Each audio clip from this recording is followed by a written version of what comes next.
Cheska Kramer's birthday celebration, pinabongga at napaka-classy sa kanilang bahay mismo. Overlooking ang view at napakaganda rin ng bahay, very social. Doon na nga nagpuntahan ang kanyang mga bisita at siya mismo ang nag-arrange ng kanyang table. At ito nga ang family ni Cheska Kramer kasama si Dove Kramer at ang kanyang 3 anak na mga good-looking din kagaya niya. Si Cheska nga ay 45 years old na pero batang-bata pa rin tingnan. Panoorin at kung hindi pa nakasubscribe, don't forget to click subscribe and hit the notification bell to keep you updated. Si Cheska nga ay batang-bata pang tingnan at may malalaki na nga siyang mga anak na parang mga kapatid lamang niya. Talagang good looking at very young looking nga itong si Cheska despite na 45 years old na nga siya. Agad niyang isinare ni Cheska ang kanyang moment. Sabi nga niya, 45 years of growth and my heart is overflowing with gratitude. Thankful for my family, the greatest gift from the Lord, and for my constant, loyal friends. This delayed celebration was a perfect night to remember, surrounded by the people who truly matter. Ito nga ang pagbabahagi ni Cheska ng kanyang birthday celebration. Sobrang thankful siya sa lahat ng blessing na dumarating sa kanyang buong pamilya. Nagkaroon na nga ulit sila ng second house na kung saan ay talagang ipinapagawa nila ni Kramer ngayon na parang kakambal ng bahay nila ngayon. Sobrang ganda at marami pa silang plano para sa pamilya. Ito nga ang moment ng celebration ni Cheska sa kanyang bahay mismo. Napakaganda, napaka-elegante at napakaraming handa. Ang table setting ay siya mismo ang nag-decorate. Talaga namang very hands-on ito ang si Cheska Kramer. Marami nga ang bumati kay Cheska. Isa na dito si Panky Bill ang mga tagahanga niya. Happy birthday, boo! You only deserve nothing but the best. Love you, Cheska. Mula naman kay Olanochen, happy birthday Miss Cheska. See again as trip. Mula naman kay Rose, better late than never. Happy birthday my super ganda fairy. Dahil nga late celebration ang ginawa ni Cheska, marami rin ang bumabati kahit late na. Hindi nga raw halata na 45 years old na nga itong si Cheska Kramer dahil para lamang siya 25 years old sa kanyang look. Si Cheska Kramer nga ay napakalapit din kay God at palagi nagbabasa ng words of God. Sabi nga niya dito, nothing refreshes me more than the word of God.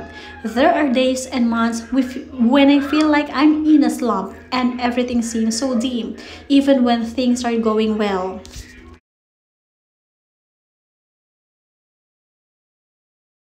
Ibinahagi nga rin niya ang moment niya with her kids na talaga namang tinatreasure niya at happiness nga nilang mag-asawa. Sabi nga niya dito, all still my babies. My children are growing up so quickly and every moment with them feels more precious as they spread their wings. I remind them often how deeply I love them and how important family time is. Their days are full of school and sports. And by the time they get home, they're rushing to finish homework. Such is the life of parents watching their kids prepare for the world. Before they fall asleep, I hug and kiss them, telling them they'll always be my babies. When they're sleeping, I find myself kissing their hands and running my fingers through their hair, no matter how big they become. Never a night passes without thanking the Lord for them. Never a day apart that I don't think of them, and every morning I say a special prayer for them. I love my children with all my heart. They are my treasures, sweet babies.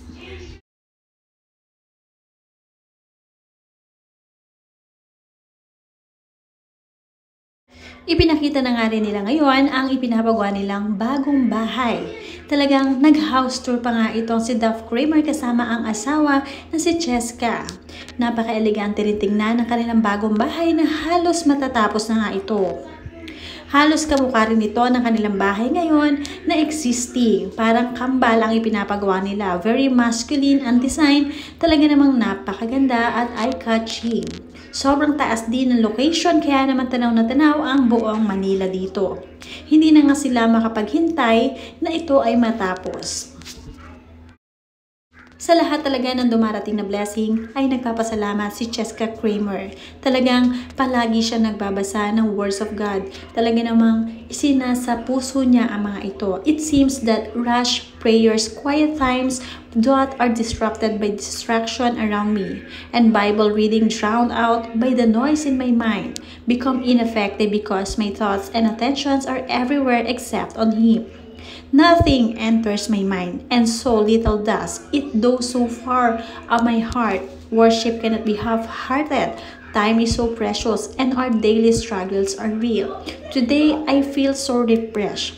I took the time to genuinely pray from my heart, and even thank Him for creating Mongo, my favorite meal, which I enjoy every week. My time with Him carried me through my morning. It gave me the energy to keep going, cleared my mind, and started my day with a joyful disposition, filling me with happiness and refreshment. His word to me is like a cold glass of water on a hot summer's day, quenching my thirst and refreshing my soul. Thank you, Lord. Your word brings so much life and hope. It makes everyone who reads it feel blessed and alive. I bless you, O Lord. Your word is clear, good, life-changing, and full of wisdom. For even the good times can make me feel like I'm just starting to wither away. But a little bit of your word is like water. It refreshes me and brings me back to life. Time and time again, you never fail me. My best moment and conversations are with nobody else but you. But those who hope in the Lord will renew their strength. They will soar on wings like eagles.